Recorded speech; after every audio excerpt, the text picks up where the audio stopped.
welcome back. It's time for the interactive segment, and Marantur is here. Hey, what's up? Hey, what's up? You good? I am very good.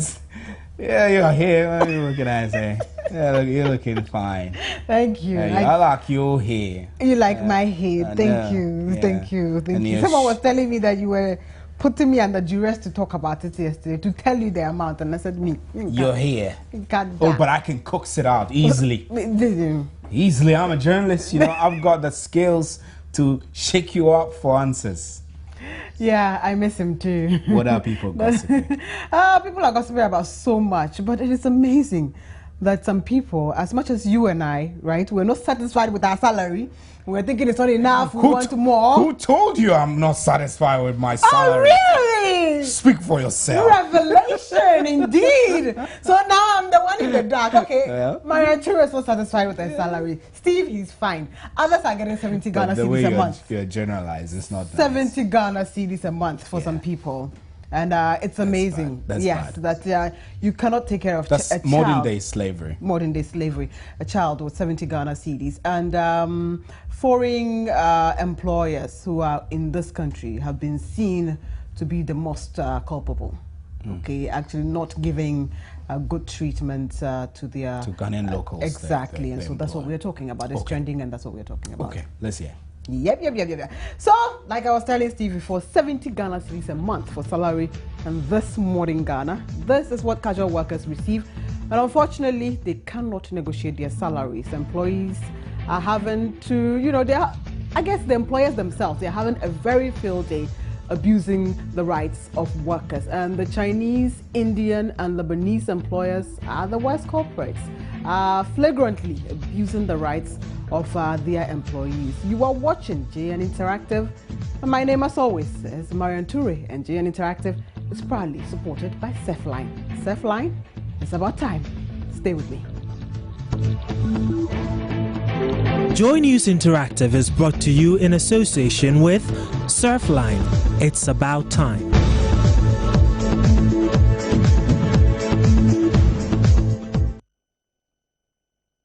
So the show is about you after all. Join the conversation on our social media platforms, and you can join us on facebook.com/joynews-on-TV. Like the page first, then comment on all the posts we put there. We'll amplify your voice by sharing what you are sharing with the rest of the world. We are on Twitter. We tweet at JN Interactive G8 and at Joy News on TV. And you will find me on Twitter at MNTuri. 3 Twitter handles ready to retweet your thoughts and share what you are sharing with the rest of the world. And your emails, you can send them to joynewsim@multitvworld.com. And our WhatsApp number remains 0540109009.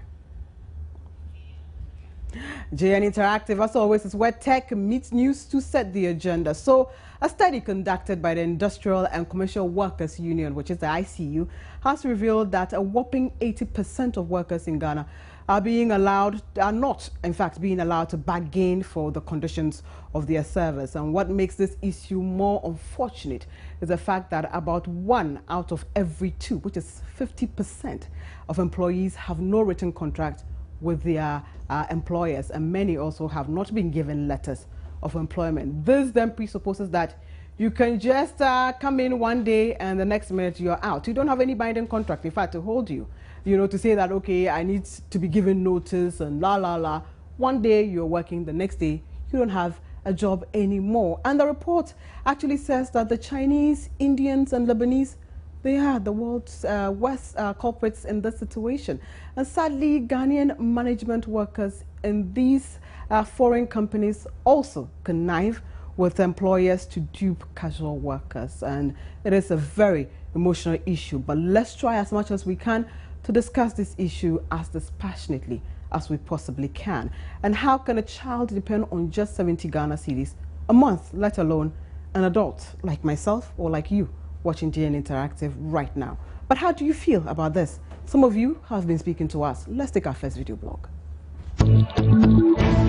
Today like this, ICU held some emergency meeting with the local union to discuss about these things. It's like contract workers, which is not the best. I think internationally it's not the best. It doesn't help. And also the Chinese and the Lebanese, sometimes the way they cheat our people, and they give them scanty money, which is not the best also. So I think they have not been fair to the ordinary citizens whom they have been engaging into their businesses. It's not only Lebanese brothers who are exploiting the local employees. Some of our Ghanaian employers are also exploiting them. So it's a two-way thing. But on the whole, in my opinion, I think they're doing us a favor by employing our people.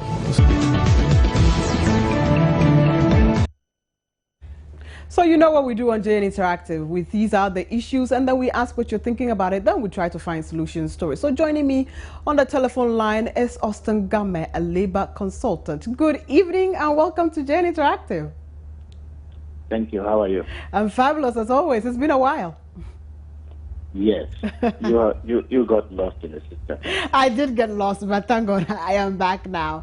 And to begin with you, are you surprised about the findings of the ICU's research that 1 in every 2 employees have no written contract? Well, I'm not too sure whether it's exactly correct in its entirety. But I do know that Labor Inspection Division are supposed to be monitoring this thing and reporting to us. But if some workers are reporting to them concerning this thing, they might be just right. Right. But why should we be having such issues in Ghana? And are there any gaps that you have identified? And if there are, how can we fix it? I'm not too sure whether it's about Ghana alone. Okay. It's all over the world. But generally speaking, what is done is that, like in the America, for instance, there is the Bureau of Labor Statistics. Right. Where these things are reported, through the Labor Department on daily basis. We have the same provision in our labor law. The only unfortunate thing is that our Labor Department is not, yet capable or have not got the resources or the capability of getting these reporting lines, planted. We will not be having problem with, labor market information if this thing is, is fully in place. Right. Yet the trade unions also, as it's been reported by ICU, my very good friends, the point is that we shouldn't be armchair people. We shouldn't wait for anybody to come and tell us whatever they want to tell us. Right. We have to move. We have to be mobile and find out and gently engage the employers, not in an acrimonious or adversarial kind of posture. Once you do it gently, they will respond. And if there are difficulties, you report to the Chief Labor Officer or you go to the National Labor Commission.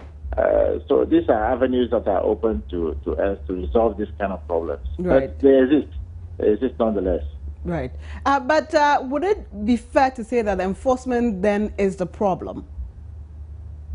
We do not even have the structures in place, let alone going to enforce it. Okay. Very recently I was engaged in talking with some of the implementing agencies as to why we are not implementing this part of it in the Labour Act. It looks as if they need a certain platform to be, prepared for them to enable them to do it. It may cost money, but I think that it's good they do it. If they do it, we'll have accurate information in this country about every employer wherever they are.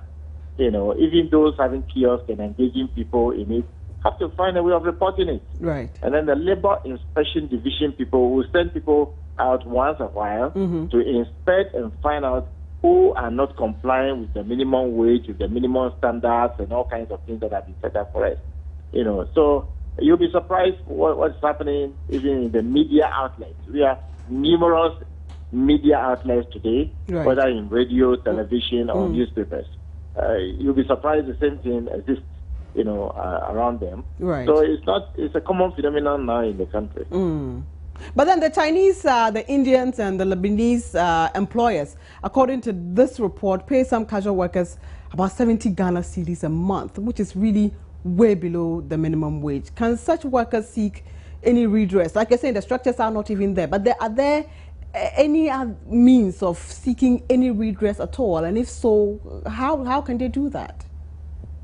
Well, I will not be too surprised if any such thing exists, though. But the workers who are there, who are being paid 70 cedis a month, they don't even need to, go to where some of the places. You go to the National Labour Commission or go to the Chief Labour Officer and report these matters properly. Okay. They will send, people underground to go and investigate and come out with a report. And the point also is that we need to up our game by the Labour Department to, come out with credible labor situation report. Some of these things would have been part of it. And the Minister for Employment and Labour Relations would have been informed and they would have known what to do. Surprise visits, to some of these companies wanting to find out how they are faring and things would have come out with a lot of revelation. Exactly. So I think that it's good. The ICU, once they have been informed and they've come out with it, is good. But it's not only the Lebanese and Chinese and Indians. I am a consultant to some Indian companies. I guarantee you they are doing the right thing. The right thing, right. But some of them may not be doing the right thing. There are other Ghanaians who might also not be doing the right thing. I mean, it's something. Sometimes people want to find ways and means of maybe cheating somebody. So that's just about the way it is. Austin Game, thank you so much for your time with us here.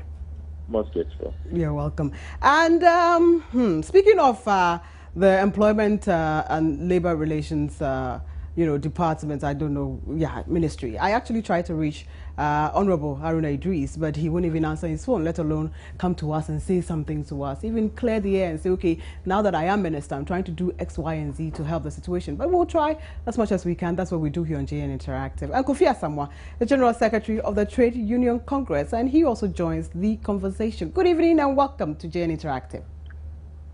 Thank you. Good evening as well. 80% of workers are not allowed to bargain their salary. Is this what, that is actually what the ICU report has revealed. Are you concerned about this? Okay. We may not be surprised with that because if you take workers in the country, the country has a potential workforce of about 10 million. The greatest number, about 85%, are in the informal economy. Right. So we have about a little over 15% that are in the formal economy. And in the formal economy, we have big organizations and very small organizations. Okay. Indeed, if you get to the service sector, the services sector, which is booming now, there are a lot of very small and big employers, even in the hotels and every major other places, who are really flouting the labor laws of the country. Indeed, where there are unions, the situation is a bit better.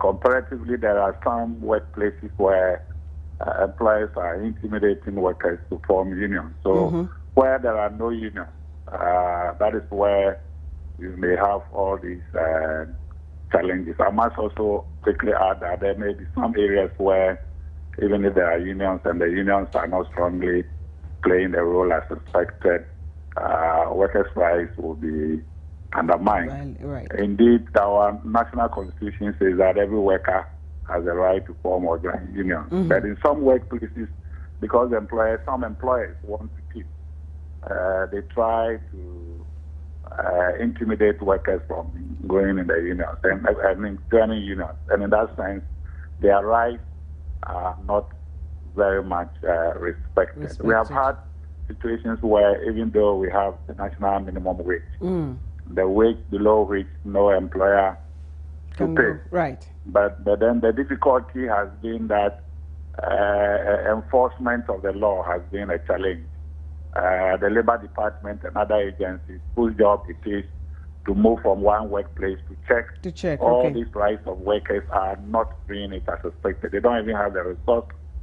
So I may not question the percentage, but it is a fact that most workplaces, workers' rights are being trampled upon. But today, October 7th, is a day set aside globally to really raise questions about decent work agenda, which is an ILO prescription that provides that member countries should indulge themselves in job creation.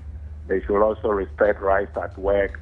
They should also ensure social protection, which includes pensions, occupational health and safety, provision of health, and all of that, including social dialogue. Right. So today, almost all the unions were talking about those rights. Okay. Yeah. But then TUC is the mother body which actually represents workers here. How can you, ensure that, these workers are not really given a raw deal? Because you are the parent body that if they have any issues too, they can come to you and cry on your shoulder. Yes, we have unions, we have the umbrella body, organized labor. But the truth is that the machinery, we do not have the machinery to go from one place to the other. It is only when the workers have decided to belong to the union, then it empowers us to be able to find out or receive reports from the various unions what is happening. But as I told you, where there are no unions, the TUC did a study where even the most offenders were the media. Right. The media, even now, almost all these media houses that have sprung up, except the few ones we have in the public sector, most of them don't even have appointment letters. They don't go by the labor relations provisions in this country. Right. People are just engaged, no appointment letters, no conditions of service. They are paid anything at all. Some employers are taking advantage of the huge unemployment situation that we have on our legs.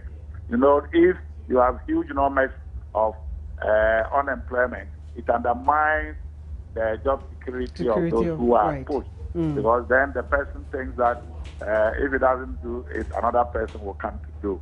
But indeed, we need to work hard to enforce labor rights in this country. And it is the job of the government machinery. There is a specific agency under the Minister of Employment and Labor Relations. Labor Relations, okay. Unions can go and talk to people. Unions can inspect where there are members. They can insist on the enforcement of the laws. Okay. But where the union workers have decided not to join the unions, it becomes very difficult for the unions. Okay. Mr. Kojo Asamoah, thank you so much for your time here. So, you're still watching JN Interactive. My name, as always, is Marian Toure. Please stay on.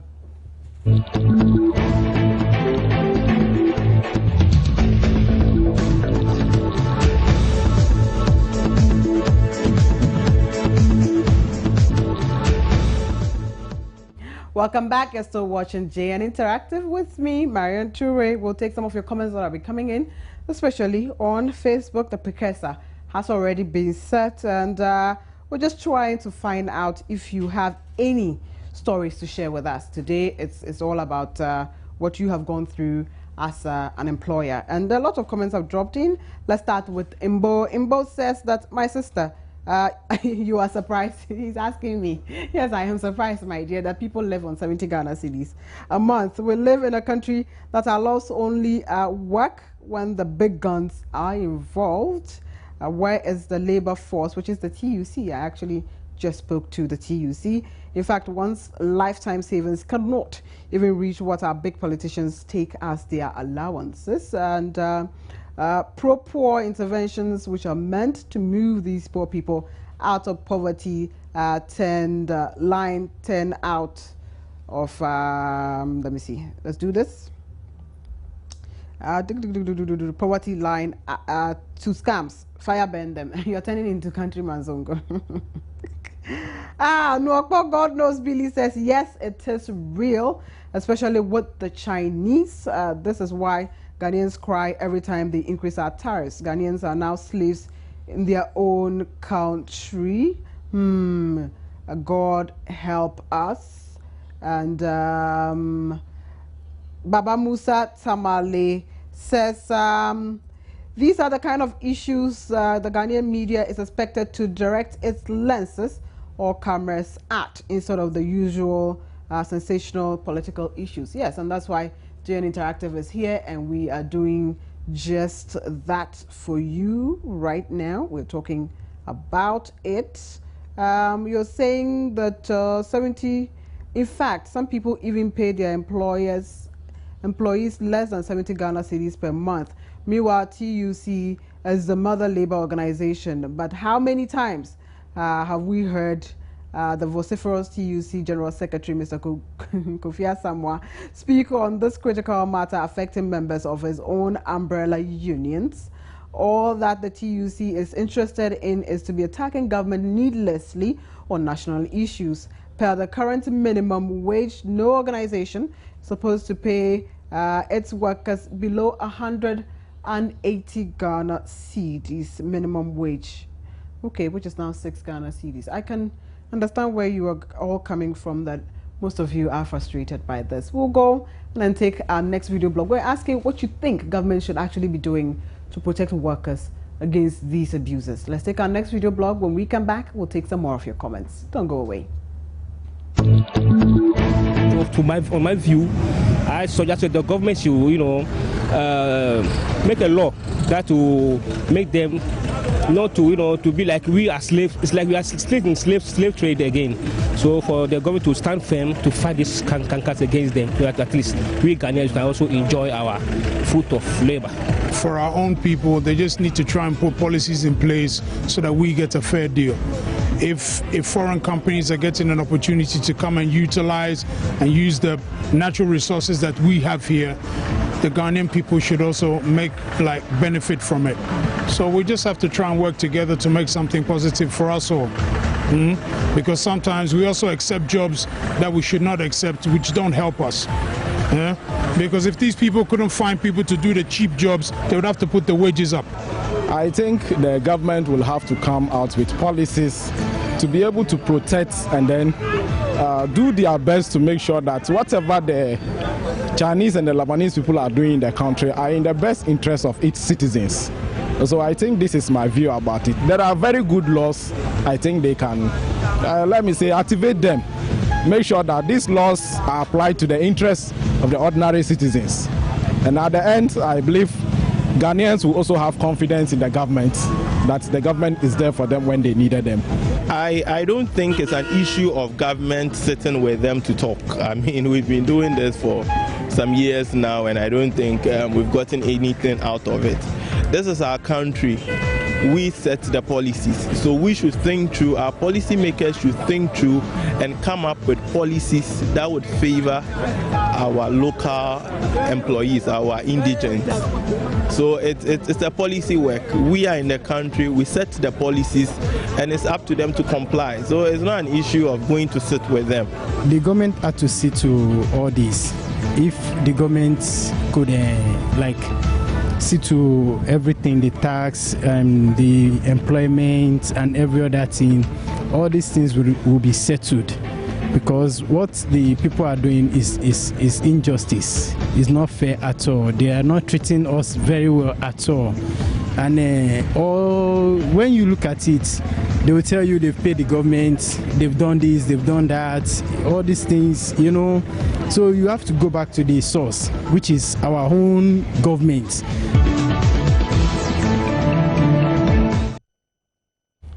Well spoken there. Let's take some more comments on Facebook. Nelson says, no matter how you structure the labor laws in Ghana, employers would always have a window to escape through. 70 Ghana, indeed, how heartless. It is heartless. And Patrick Mensah just says, 70 Ghana cedis, too bad. Yes, it is bad. The Moment says, this is pathetic. Ghana needs to rise up. But yes, we all have to rise up and do something about it. Joseph says, yes, my story is about myself. The newly posted teacher allowances has been frozen. Why? I'm sure we'll do something and ask government to explain and tell you why they did that. You're saying, I don't know. Nothing to support us in our various stations. I don't know what the government wants us to use as transport and feeding. God help us.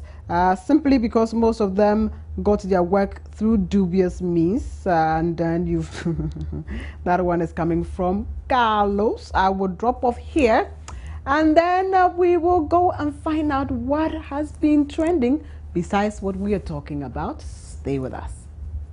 Today I'm reminiscing the types of people back in the day. What were you like back in school? Or what do you remember? Let's go over to Twitter and find out your tweets. Now Annie here says, that one girl that thinks she's good at singing and sings all the time. And there's another one which says, the ones that always ask for homework or remind the teacher that we had some. And they're the kind of people who pretend they know what you're talking about and join a conversation talking about something completely different.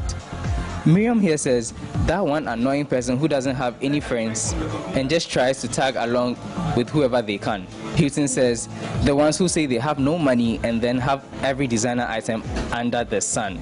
Sam says, those who only make it harder for themselves with procrastination and complaining. There's this which says, people who copy your homework but get a higher score than you.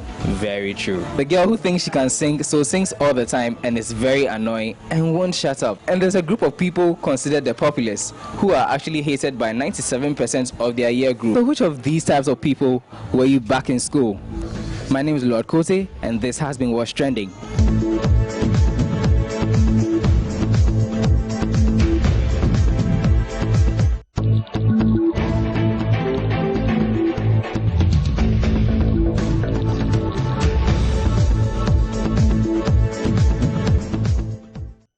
Thanks for staying with us. Before we wrap up, though, here is our picture of the day.